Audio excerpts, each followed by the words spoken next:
name. Let's mute our mics, please. Thank you. It's 2 minutes past 4. I believe more people will join our webinar, but due to the interest of time, I understand some people may have meetings after 5. I think we should start. My name is Dr. Palai. I am a fellow at the University of Botswana. I'm a fellow in pulmonary sleep and critical care medicine. Welcome again to our weekly our webinars. We had taken a hiatus when our second wave really hit its peak. We had a few webinars at the beginning of the year. We took a break. However, we've come back. Our numbers have gone down, and we're really privileged to have our speaker today, whom I will introduce. May I just ask that let's start with the introductory slides.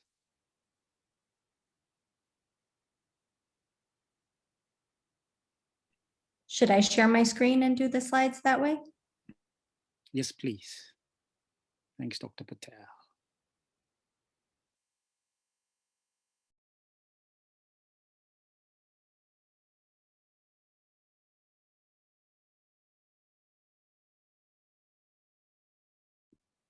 Let's go to the next slide. So welcome again to the webinar series. I think it's important to know who is involved in setting up these webinar series. They're co-organized by Ministry of Health and Wellness, University of Botswana, Botswana-Harvard Partnership, and Rutgers Universities. And you can join the main list by emailing armumag@yahoo.com. We do have a new coordinator. I think in the next session, we'll put his details, Mr. Vusi and other. These sessions, as you can see, they are over Zoom. We will decide over the next couple of weeks whether we'll be having them every Tuesday and Thursday, or every Thursday, depending on the feedback that we get from the participants. Please, again, mute your mic. It's very important so that we can be able to hear the speaker. It's also important for other participants as well to appreciate what the speaker is saying. You are able to ask questions in the chat function while you're muted. There are several members of faculty that will respond to the question if they know the answer to that question. However, Dr. Patel, who's a speaker today, will eventually have an opportunity to actually do a Q&A right at the end, provided we have time. These sessions are recorded and made available, and this one will be shared as usual on YouTube. And we do appreciate feedback. Please give us suggestions on how we can make these talks better, as well as future topics that you would like to talk about, especially surrounding COVID-19. Next slide.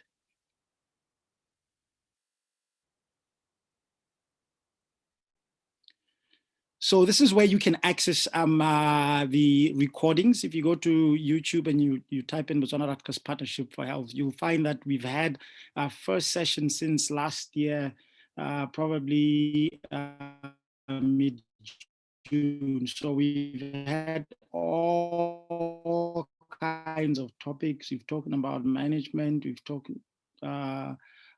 spoken about ICU care, ventilator management. So anything that you really want to see. I think it's important, if you haven't been through these talks and you're directly involved in COVID management, that you do what we've really done. Next slide. So this is a very, very important web page, covid19portal.gov.bw. When you type in that, you'll find that you get 6 options. And really out of that, the document library is very important. When you click on it, next slide, you will find that a couple of things appear when you click on the document library. Yes, thank you. So when you click on the document library, you find that all the guidelines are actually on this COVID-19 portal.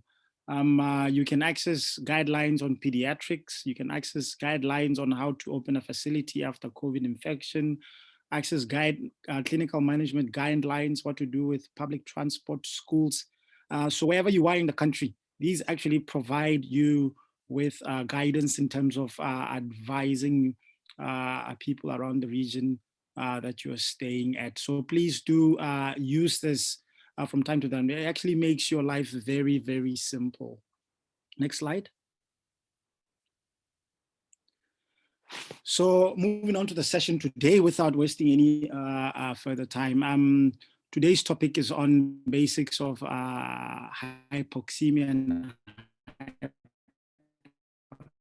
hypercarbic respiratory failure, which will be delivered by Dr. Sweta Patel. We're very who's based in the US.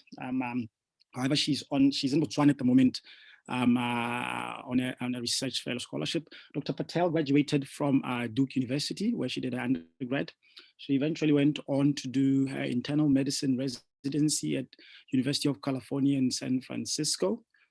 From there on, she went on to pursue her passion, which is pulmonology, sleep, and critical care. She is an assistant professor in medicine as well. She's both a lecturer and a clinician. Her research interests include chronic obstructive pulmonary disease, and she's actually doing research in Botswana on respiratory burden of disease in the country. So she'll provide us with important information. So today we've had talks on hypoxemic and hypercarbic respiratory failure, really on management. She will touch more on physiology and really ways to think about differential diagnosis in terms of patients who present with hypoxemia and hypercarbic respiratory failure. Take it away, Dr. Patel. Great. Thank you very much, Dr. Palai. Can everyone hear me and see my slides? Okay.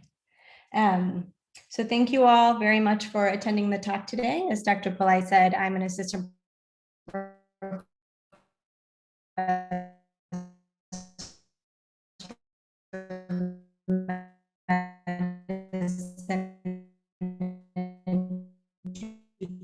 University,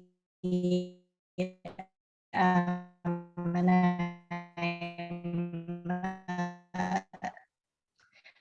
I have specialty training in pulmonary and critical care medicine.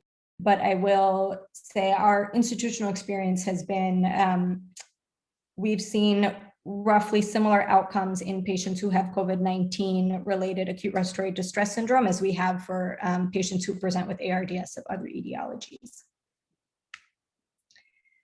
Respiratory failure can be acute or chronic. I will be focusing more on acute respiratory failure today, and we divide respiratory failure into two main categories: hypoxemic respiratory failure, which I think about as lung failure, and then hypercapnic or hypercarbic respiratory failure, which I think of as pump failure. So starting with hypoxemic respiratory failure, we first must define hypoxemia. So hypoxemia is defined as a low oxygen concentration in your arterial blood. And the cutoff we generally tend to use is a partial pressure of less than 60 millimeters of mercury. So why do we use a threshold of 60? It seems a little bit arbitrary, but if you look at your oxygen dissociation curve on the slide, you can see that as you get to, partial pressure of around 60, you see what happens to the slope of your curve, and you see a pretty drastic reduction in your saturation once you drop below a PaO2 of 60. It's also important to note that hypoxemia and hypoxia are not the same thing. So when we are making assessments using someone's SpO2, their pulse oximetry number, or their PaO2 from their blood gas, we're evaluating for hypoxemia. Hypoxia, on the other hand, is defined as an inadequate oxygen supply to choose. So that is based not just on your PaO2, it also depends on your hemoglobin and your cardiac output. So to explain it using equations, we know from the Fick principle that a person's oxygen consumption is going to be equivalent to their cardiac output times the difference between their arterial oxygen content and their venous oxygen content.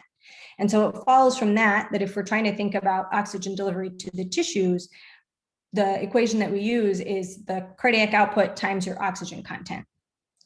And if we look at the equation for arterial oxygen content, we see that the amount of oxygen that is bound to your hemoglobin is going to make up the bulk of the oxygen content in your blood. The amount, you can have some contribution from free oxygen that's sort of dissolved in the blood, but that's going to be pretty minimal. And you can see that from the equation. So your hemoglobin times your arterial oxygen saturation times 1.34, this component of the equation that represents the amount of oxygen that's bound to your hemoglobin. And then this PaO2 times 0.003 is the contribution from dissolved oxygen. And so this tells us that, that the hemoglobin has a big impact on your oxygen content, and without any sort of compensation in cardiac output, having a low hemoglobin in your blood will really can potentially really affect your oxygen delivery unless your body can increase the cardiac output to compensate.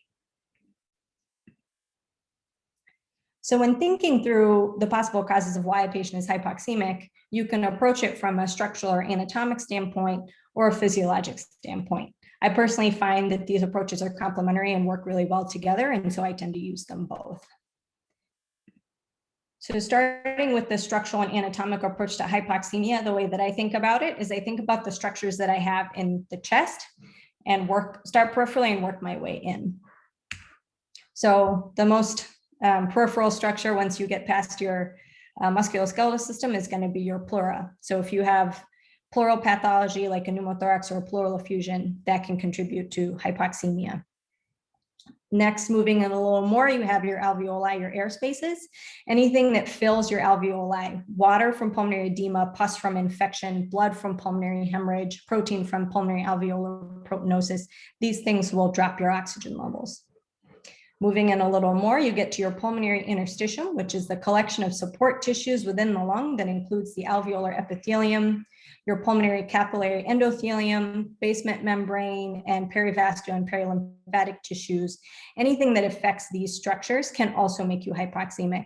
The classic ones that we think of are, interstitial lung disease or pulmonary fibrosis, viral or atypical pneumonia. And then we know that acute respiratory distress syndrome affects various compartments of the lung, including the air spaces and the interstitium.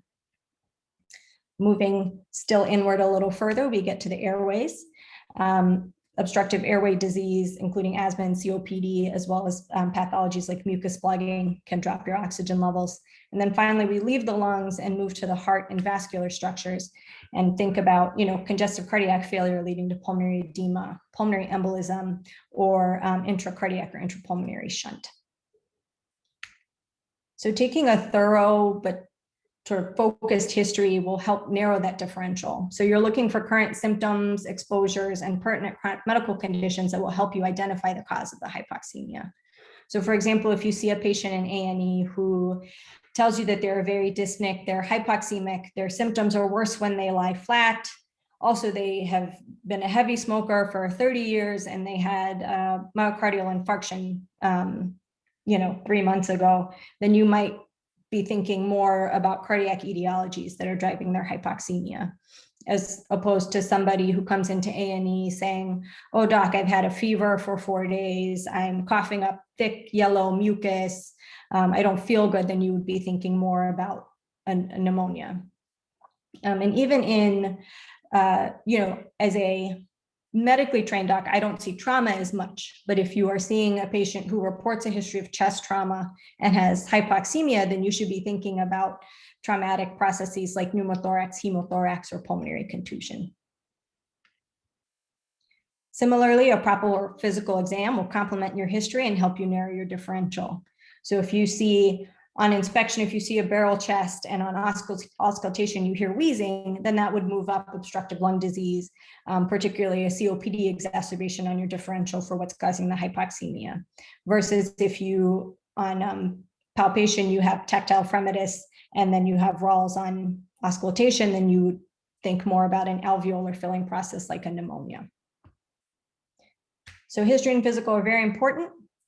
And then, doing a basic first pass workup, anybody with hypoxemia will benefit from a chest x-ray, which will allow you to quickly tell whether there is a pneumothorax, whether there is a consolidated filling process, pleural effusion, things like that. EKGs can be helpful to get a sense of cardiac contributors to hypoxemia. Basic labs, obviously you want to know hemoglobin chemistries, and then I'll come back to the ABG, which can be very helpful in helping us think through why somebody is hypoxemic. And then based on your history and physical, you tailor your additional workup based on your differential. So if somebody has marked peripheral edema and hypoxemia, then you may have a lower threshold to obtain an echocardiogram to look at their cardiac function. So having an ABG is very helpful to evaluating hypoxemia. So as a quick reminder, when you collect an ABG, the machine can directly measure your pH and the partial pressure of carbon dioxide and oxygen in your blood. And based on those values, it will calculate your bicarb and your SO2. And so where an ABG becomes very helpful in thinking through hypoxemia is it allows us to understand if the person also has concomitant hypercarbia, which will change our thinking about what's going on.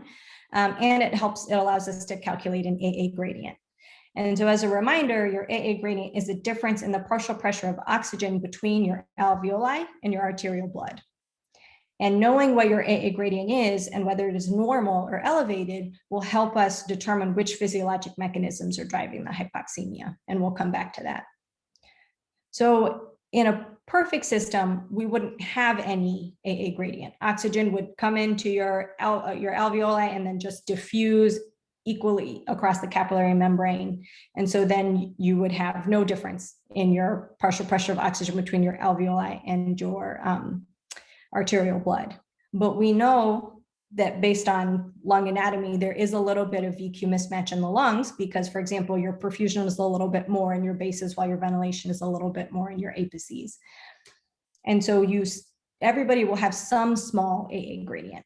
And the AA gradient you expect to see is based on the person's age. And so you can calculate it out. There's a number of different formulas. This is the one that I was taught. So 2.5 plus 0.21 times the person's age in years will give you a sense of what their normal physiologic AA gradient should be. If the AA gradient is markedly higher than that, usually more than 20 to 30, then it suggests that there's a problem somewhere in the alveolar capillary unit. Like you have a lot of oxygen in your alveolus, but for some reason you can't get it into the bloodstream. And so calculating out a few examples, we'll do math together. Please stop me if anything is unclear. So for our first example, let's say we have a 25-year-old woman who is breathing room air and has the following ABG. She has a pH of 7.46. She's got a PCO2 of 36, and she has a PaO2 of 80. So the first thing we want to do is we want to know what her AA gradient should be for, what should an AA gradient be for somebody who's 25. So we plug her age into the equation and we see her AA gradient should be, a little less than 8. So now we know what it should be. So our next step is to calculate out what it actually is. And so to do that, we have our P little AO2 from our blood gas, but we don't know what we don't have a way to really measure in, day-to-day clinical life, the alveolar partial pressure of oxygen. So that's something that we have to calculate. And we do that using the alveolar gas equation, which I to this day have not memorized, but know how to reference it. And it tells us that the partial pressure of oxygen in the alveoli is equivalent to your atmospheric pressure, which is dependent on your elevation, minus the partial pressure minus pressure of water. You multiply that times your FiO2, and then from that number, you subtract your PaCO2 divided by the respiratory quotient. And the respiratory quotient is a value that is based on your metabolic state and your diet. In most people, you can estimate that it's around 0.8. And so if we plug in numbers, Gaborone is about 1,000 meters above sea level. So that would give us an atmospheric pressure of around 670 millimeters of mercury. The pressure of water is around 45. We know that our patient is on room air, so that's where this 0.21 comes from. We know that her PaCO2 is 36. And then we discussed using an approximate of 0.8 for our respiratory quotient. So that gives us a value of 86.25 as her alveolar oxygen. So now we have all the numbers we need to calculate her AA gradient, which is going to be her alveolar oxygen minus her arterial oxygen. 86.25 minus 80 is 6.25. So we get to the end of this and say, okay, her AA gradient is not elevated. Does anybody have any questions about that?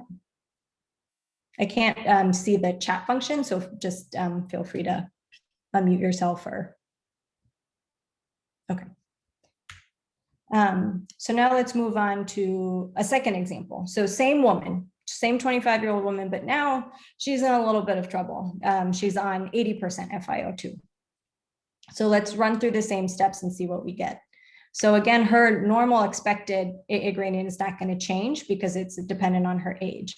So we still expect it to be between 7 and 8. But now we have to go through all those same steps again and calculate her actual AA gradient. So first we use our alveolar gas equation to find her alveolar oxygen partial pressure. And we see that it's a lot higher now. She's getting 4 times as much oxygen as she was on the prior slide. And so her alveolar oxygen is 450. But when we calculate her AA gradient, her PaO2 on her gas did not change. And so we see now that her AA gradient is markedly elevated. And so this is math that further demonstrates something that I imagine most of you already know intuitively, which is that it is very, very important to know what your FiO2 is to appropriately interpret your ABG results. So if you are, if I'm sitting in a clinic on room air and I have a PaO2 of 60, that's fine. That's fine. Like I'm likely to be getting enough oxygen to all my tissues. If I have a PaO2 of 60, but I'm on 100%, I'm in a whole lot of trouble. And so just knowing what the FiO2 is whenever you get a blood gas is really, really important to being able to interpret the clinical situation and the results. And then that brings us, I spend so much time talking about the AA gradient because it helps us think through which mechanism of hypoxemia is responsible for your patient's presentation. So there's 5 main mechanisms of hypoxemia that we think about. First, you have hypoventilation. You're just not breathing enough. Second, you have low inspired partial pressure of oxygen, and that classically is going to occur in somebody who lives at very high altitude. The third mechanism you think about is VQ mismatch or ventilation perfusion mismatch in the lungs. The fourth, and I'll go into these in a little more detail shortly. The fourth is shunt, which is where you have an area of lung that's being perfused, but it is not being ventilated. And then finally, we have diffusion impairment, where you have some issue between getting, you have an issue with the oxygen diffusing from the alveoli into the capillaries. So those are the 5 mechanisms that we classically think about for hypoxemia. How AA gradient plays in is that for hypoventilation and low inspired partial pressure of oxygen, you're going to have a normal AA gradient, right? With hypoventilation, you're not breathing enough, so you're not going to have enough oxygen in your alveoli. And so, there's not a problem getting oxygen from your alveoli into your bloodstream. You just don't have enough in your alveoli to begin with, if that makes sense. And the same thing goes for low inspired partial pressure of oxygen. However, when you get down into thinking about VQ mismatch or shunt or diffusion impairment, you will see an elevated AA gradient. And as I mentioned before, that sort of tells you that there's some problem getting oxygen from your alveolus to your bloodstream. And so, we have these 5 mechanisms. We can narrow them down even further. So, for example, I can't think of a place in Botswana that has an elevation high enough to cause hypoxemia through low inspired partial pressure of oxygen. So I'm just going to knock that out of my differential. Second, diffusion impairment is rarely, if ever, going to cause resting hypoxemia. And the reason for that is that oxygen transfer across the alveolar capillary membrane is going to be perfusion limited and not diffusion limited. So if somebody is sitting at rest, there is, even with a good amount of underlying lung disease, they're still going to have enough time for that oxygen to diffuse across the membrane. So we knock that out too. So then that leaves you thinking, okay, is my patient hypoxemic because they are hypoventilating, or is it because they have VQ mismatch, or is it because they have shunt? And then you have already gotten your ABG and calculated out your AA gradient. So you know if your AA gradient is normal, then it's probably hypoventilation is why the patient is hypoxemic, which is relatively easy to fix. You gotta make them breathe more. Let's say you have an elevated AA gradient, then you're left deciding, is it VQ mismatch, is it shunt, or is it both? And so one way that you can tease this out is see what happens when you administer supplemental oxygen to the patient. So if you have a patient with shunt physiology and you give them supplemental oxygen, is anything going to happen to their oxygen saturation? No, because you have shunt occurs when you have an area of lung that's being perfused, but it's not being ventilated. So it doesn't matter how much more oxygen you give to the person, it's not going into that area that's not being ventilated. And so you're not going to see an improvement in your oxygen levels. Conversely, if you administer supplemental oxygen to somebody with VQ mismatch, you will see an improvement. Unfortunately, patients who come to the ICU don't read the textbooks ahead of time. And so it is very common for you to see somebody who has multiple mechanisms, and a lot of patients in the ICU will have some component of VQ mismatch and some component of shunt. But it's just sort of helpful to think through and make sure that you have a good understanding of why your patient's oxygen levels are low. And so this is just a summary of most of what I've said so far. So this is just one approach to hypoxemia, but it's one that you can sort of logically run through. So going down the left side here. So is your PaCO2 increased? If it is, then you should be suspecting hypoventilation. If you check your AA gradient and it's normal, then you're done. You have pure hypoventilation. And then you think about what processes can happen to cause hypoventilation. And we'll get into this more when we talk about ventilatory failure, but you should be thinking about processes that suppress your respiratory drive, as well as processes that affect the ability of your respiratory muscles to work. So let's say you do have an AA gradient and an elevated PCO2. Then you are thinking, okay, well, there's some component of hypoventilation, and then there's something else going on. So then you can come back up and go down the right side of the diagram. So in patients who don't have an elevated PaCO2, you look at their AA gradient. If they have a normal AA gradient, then you must have found a patient who was living, on Kilimanjaro, and you know why they are hypoxemic. If they do have an AA gradient, then it comes back to what we were talking about with what happens to the PaO2 when you add oxygen. So if the O2 improves with supplementing oxygen, then you have VQ mismatch. If you don't see any improvement, then you're looking at shunt. And thinking through the things that cause each. So if you're thinking about shunt, you'd be thinking about anything that collapses or fills your alveoli. So massive atelectasis, for example, leading to alveolar collapse, you'll have shunting through that area of lung. Dense intraalveolar filling will do it. Intracardiac shunt obviously will do it. And then if you have vascular shunt in your lungs, then that can lead to shunt physiology. Disease processes that cause VQ mismatch, be thinking about airway disease, interstitial lung disease, alveolar disease can do it, and then pulmonary vascular disease. So before I move on to hypercarbia, does anybody have any questions?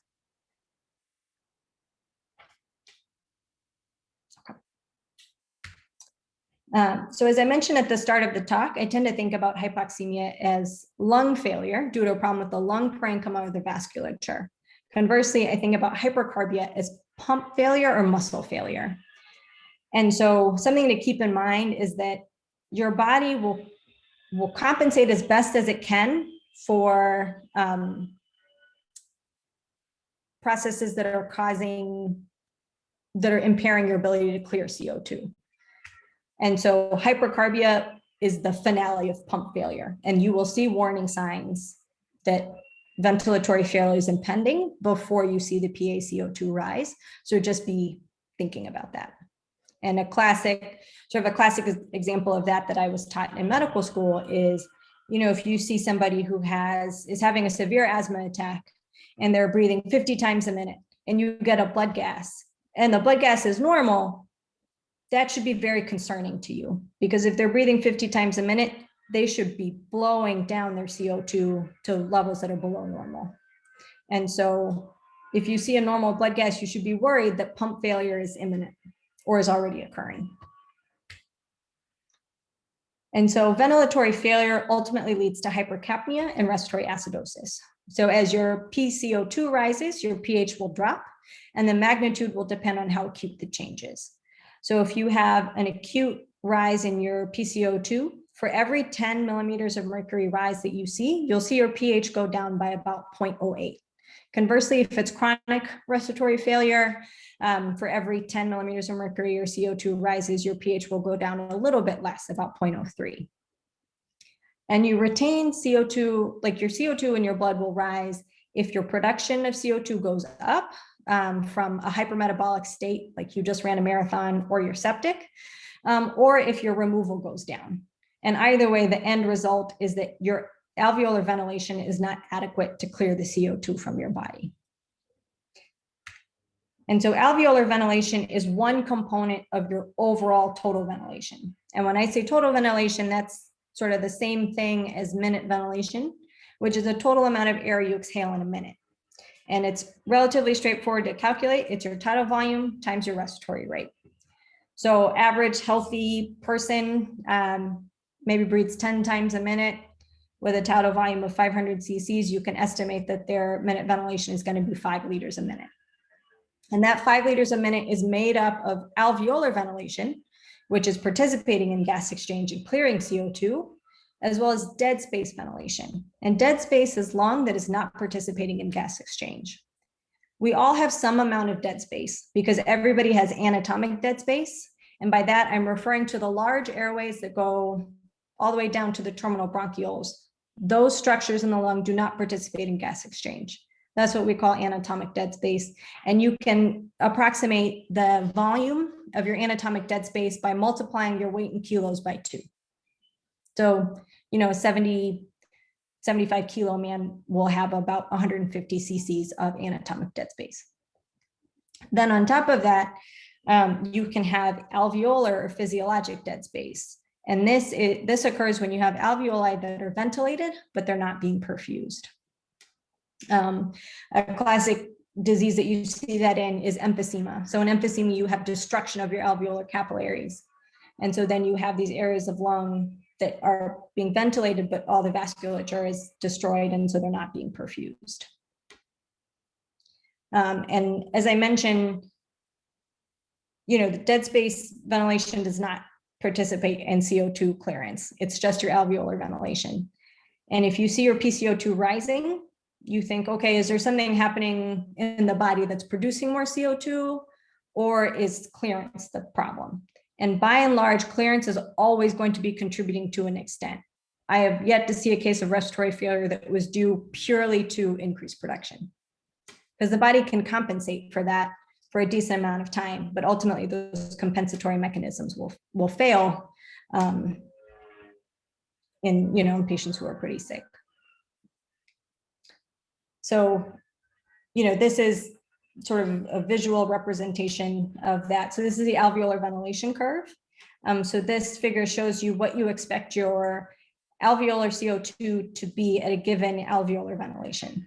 And there's rarely any diffusion issues with CO2. So you can your P big A CO2 should be about the same as your P little a CO2. So that tells us, we were saying before, you know, a normal 70 kilo man has maybe a 5 liter a minute ventilation. His contribution from anatomic, hopefully if he's healthy, the dead space that he has is relatively minimal. It's just his anatomic dead space. And so most of his minute ventilation will be alveolar. And so you would expect his PCO2 to be well in the normal range based on this curve. And so if we think about things that cause acute ventilatory failure, the way I think about it in my head is either the patient won't breathe or they can't breathe. And when I say they won't breathe, I mean that there is something that has happened that has depressed their respiratory drive.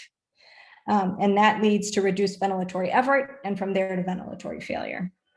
Alternatively, they are trying really hard to breathe, but their respiratory muscles just cannot keep up, either because they have impaired function of the muscles, the nerves, or the neuromuscular junction, or they have excessive ventilatory demand and they're tiring out. They cannot continue to meet that need.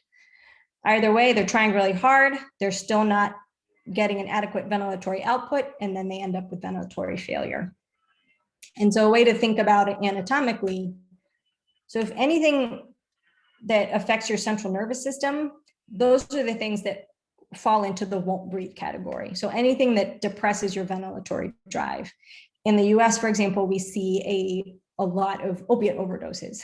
And so that would fall into this category. CNS catastrophes like strokes, obesity hypoventilation syndrome, all of those things depress your ventilatory drive. And that's what I would classify as won't breathe. Everything else, all other sort of anatomic classifications fall into the can't breathe category.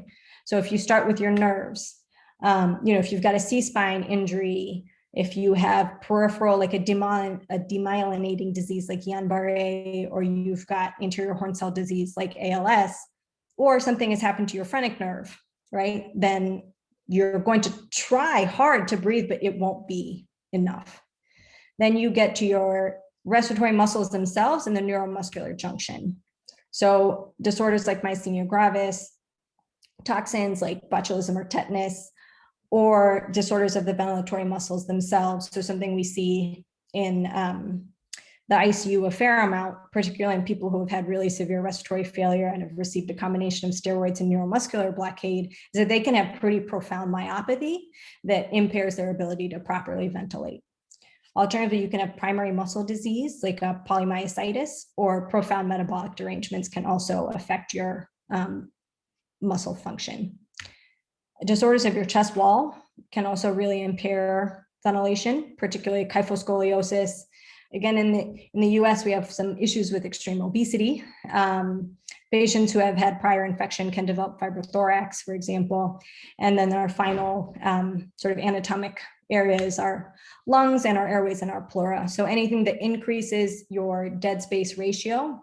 So that brings us back to emphysema. If you're on a ventilator and you have massive overinflation of your alveoli, that can compress the capillaries and also lead to increased dead space. Processes that increase your CO2 production, like sepsis, anything that leads to airway obstruction, and then things that cause extrapulmonary restriction, like pneumothorax and pleural effusion. So of course, in the real world, most patients have multiple factors present. For example, a patient who is hypoventilating and has decreased respiratory drive, they often also have atelectasis. Patients with asthma can also have pneumonia. Hypermetabolic septic patients can have pneumonia. And so there's often multiple processes occurring in the same patient at one time, but this approach helps me keep things organized. So that is what I had prepared. Thank you for listening. I'm happy to answer any questions.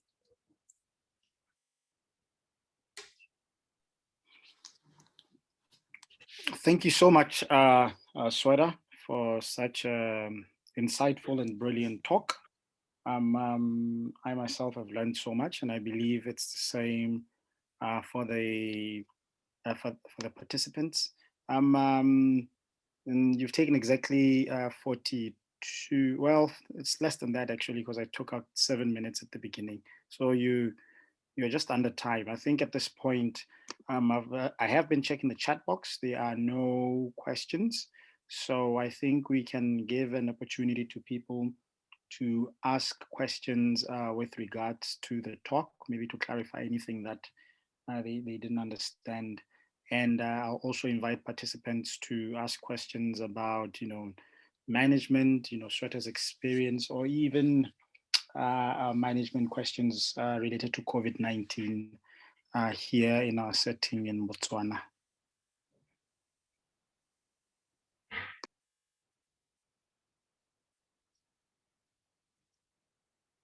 So I can first address a question that was submitted ahead of time about commenting on the concern that CPAP is an aerosol generating device. Yeah. I think that's a question from Dr. Mbi, right? Mm-hmm. Yes. I think, yeah, go ahead and I think read out the question and then I think you can address it before we go ahead. Thanks for that reminder. Sure. Okay. What is your take on literature that states that CPAP is a potentially aerosol generating procedure? And so personally in the US, we've had a number of conversations, particularly towards the start of the COVID-19 pandemic around high flow oxygen and its the potential for that to be aerosol generating. And so I will extrapolate from that. So I would say early on, there was concern, right, that non-invasive ventilatory support, high flow oxygen, CPAP, BiPAP could lead to aerosolization of viral particles. And so I think that in part drove some of the push early on in the pandemic to intubate early. And then as people did more studies, I know there was a study from, I believe, University of North Carolina at Chapel Hill, where they looked at specific to high flow nasal cannula, where you are delivering up to 60 liters of oxygen a minute through humidified large nasal prongs, and looked at the aerosolization that was actually produced from that. If you put a droplet mask on top of the person wearing the nasal prongs, aerosol generation was actually pretty minimal. And so studies like that increased our comfort level with using non-invasive support for ARDS and COVID-19. And the caveat is that in the US, we primarily use, or I would say at my institution for sure, we primarily use high flow oxygen therapy as our primary non-invasive support for COVID-19. But my sense is, I would think similarly about CPAP, that if you have a good seal, the potential for aerosolization may not be as great as we initially thought it was. That being said, I'm more familiar with the high flow oxygen literature than I am with the CPAP literature, but that would be my assessment. And Sweta, just to add on, there is a paper that was published by the Chinese medical journal that actually stratified the risk of aerosolization from procedures, high flow CPAP, bronchoscopy, sputum induction. And it did show that actually for non-invasive ventilation, both CPAP and high flow, actually the risk is minimal. I think even now all over the world, people are back doing procedures, having realized that actually the risk is actually not as great as initially I thought. Obviously, you still protect yourself. You still use PPE, but we are able to do procedures, more importantly, procedures like bronchoscopy. Great, that's helpful.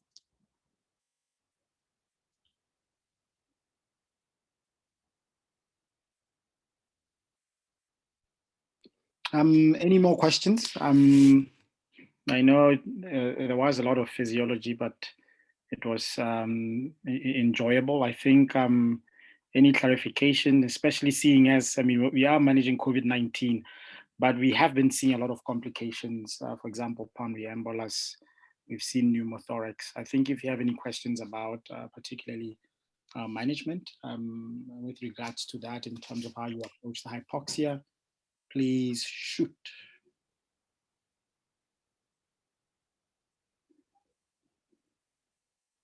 Oh, well, I guess the talk was great, Sweta. I can't...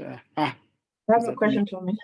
Yeah. All right. I think I have two questions for Sweta in terms of their experience with patients on CPAP, with a high percentage of PEs that we're seeing that may not have been evident at baseline. At least we do have an opportunity to scan here at baseline before patients are admitted. And also one of our greatest challenges has been trying to wean off these patients who've been on CPAP for quite some time, for as long as 2 to 3 weeks, they would be happily be on CPAP. The challenge is weaning, and these are the patients also that crash at the end after a long journey with us. Any insights on that? It's really tough. So I would say our experience in the US, or I will only speak for my institution, is that of prolonged respiratory failure. For the patients that get intubated, they tend to be intubated for a while. The patients that end up on ECMO for refractory hypoxemia tend to be on ECMO a little bit longer than what we've seen for other causes of ARDS. And anecdotally, we use very little positive pressure support for COVID. It's either high flow or mechanical ventilation.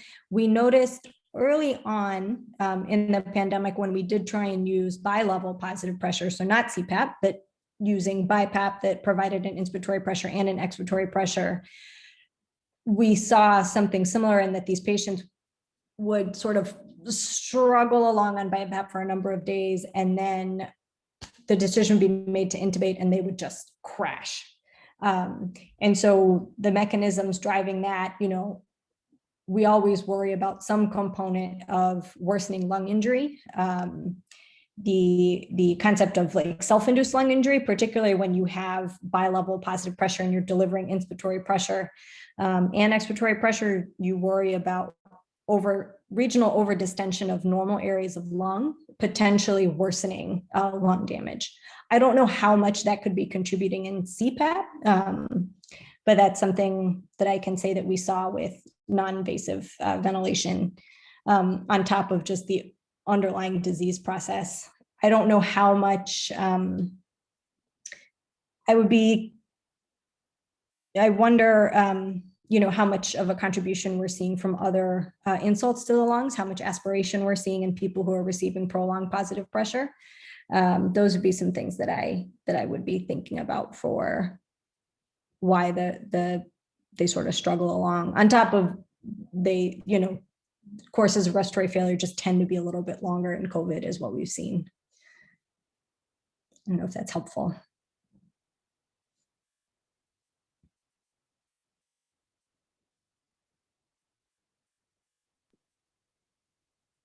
Thank you so much for that response, Sweta. I hope that's clear, Dr. G. Somewhat. I think just a comment from me. I know at the beginning, I can see Dr. Milan is on the call. We didn't have such a great experience with high flow nasal cannula. And then at Sekitumile, we experienced really sort of somewhat moderate flows. I think we couldn't go past beyond 50 liters a minute. And really, I think most centers recommended 60 liters. So we have been using CPAP, and that is our experience. It would have been interesting if we had a mixture of both. Of course, across the globe, I think most countries have struggled with obviously oxygen usage during this time, including what we're seeing is happening in India. I do know, I think I see colleagues who also managed COVID in Cape Town. Cape Town used a lot of high flow during the peak of that pandemic, especially in Western Cape, where they lost a lot of patients initially, and they had quite a favorable response. And I know that there are some papers from the UK based out of some National Health Service hospitals where they did have decent success with CPAP use. So it's a lot of it is sort of geographic practice related. I just don't have much experience with using it. All right, no, that's fair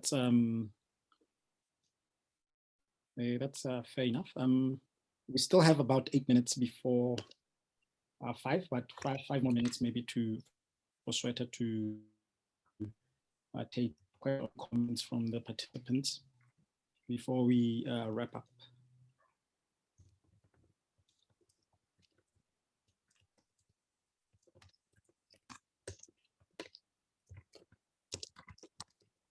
Okay, so thanks again, Sweta, for giving us that great talk. I think to the participants, thank you for attending. Please do give us feedback in terms of how we can make these webinar sessions better and more meaningful. We will have more talks in subsequent weeks. We are privileged again to have Sweta, who will give us more talks. I think over the next couple of weeks, I had a conversation with her about complications. We've seen a lot of pulmonary emboli as complications of COVID. And we also spoke about post-COVID rehabilitation. I have seen some patients at Dumile where I'm running an outpatient clinic for patients who need rehabilitation as well as somewhat long-term oxygen. So it'd be interesting to have a talk around that and what Sweta's experience has been and how we can, provide this care to the peripheries, especially in the district. So subsequent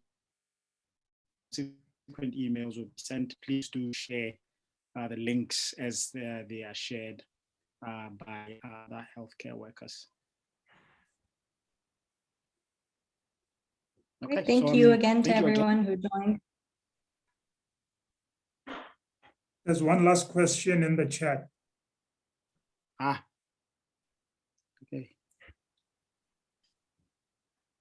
Can you see the question, Sweta? Do you want me to read it out? I don't see a new question. Okay. Let me read it out. Oh, it says, sorry. I saw Dr. Mbiz. I responded directly to him, but I'm happy to just repeat it to everybody. That was my mistake. Okay. So his question was about prophylactic aspirin use for COVID. And so I can say as an institution, I haven't come across evidence to strongly support its use. And we have an anticoagulation protocol at my home institution that takes into account your D-dimer and your level of illness, and then uses those two things to sort of stratify you into a level of anticoagulation. So for example, a patient who is sick enough to need ICU level care will automatically qualify. We have 3 levels, will qualify for either level 2 or level 3. So they will either get enoxaparin at 0.5 milligrams per kilogram, or they will get therapeutic dose at 1 milligram per kilogram twice a day. And that we make that determination based on their D-dimer. So if they have a very elevated D-dimer, then we go ahead and treat them with therapeutic enoxaparin. That's sort of based on our assessment of that protocol was developed earlier on in the pandemic to try and balance risk of bleeding with the increased rate of thromboses that we were seeing. And so other institutions may have different protocols, but the way that we manage hypercoagulability risk is still through low molecular weight heparin in these patients. And whilst you're still there, just to the audience, also the consideration for some of the guideline updates and reviews. Because Dumile is a center for the critically ill, we have somewhat changed the guidelines, still looking at the evidence and the rationale behind doing that in terms of prophylactic clexane. For all our patients that we admit, actually, we do not give prophylaxis now. We opt for therapeutic dosing, BD based on weight. So I think we're yet to review that. And we would also love input from some of the other centers countrywide who admit sick patients in terms of how they are faring and what challenges they're experiencing, so that we can discuss on this forum. It should not just be a one-way street.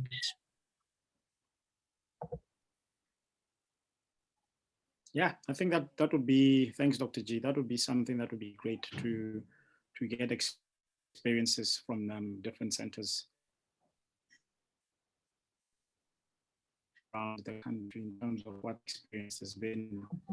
We share in terms of how we can actually move forward and prepare for what I feel is an inevitable third wave, given that our vaccine drive is actually not as quick or not as speedy as it really should be. Obviously,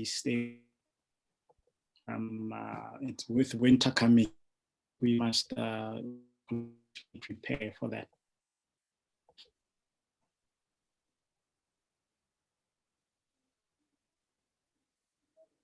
So if there are no more questions, it's 2 minutes before 5. Thanks again, Sweta. We will share with the Botswana-Rutgers team the link in terms of what our next talk will be. Remember to please provide feedback again, and if you have any suggestions, topics on how we can make this better. Otherwise, have a lovely Thursday. It looks like there's one more question in the chat about where they can get guidelines. Hello. Hello, Ndipo. Oh, guidelines. I remember at the beginning, I spoke about COVID-19 portal.gov.bw. Again, I repeat, COVID-19 portal.gov.bw. If you go on that, you will see 6 options. Go to the document library, click on that. You will see all sorts of guidelines. Clinical guidelines on adults, clinical guidelines, pediatrics, how to advise on opening schools, how to advise on opening business. And remember, these guidelines keep changing as we know more information about COVID, and they'll keep changing even more as we vaccinate people and the economy begins to open up. So as a rule of thumb, I check the guidelines every week if there's something that I use. For example, if you're somebody that's an environmental officer or healthcare advisor, you need to know or keep yourself updated about how to open schools, what happens if there's a case in a boarding school, and so forth and so on. So it's important that you keep checking these regularly because they are changed with new evidence and new information. So COVID-19 portal.gov.bw. Thank you. Somebody just shared that actually on the chat box. Thanks.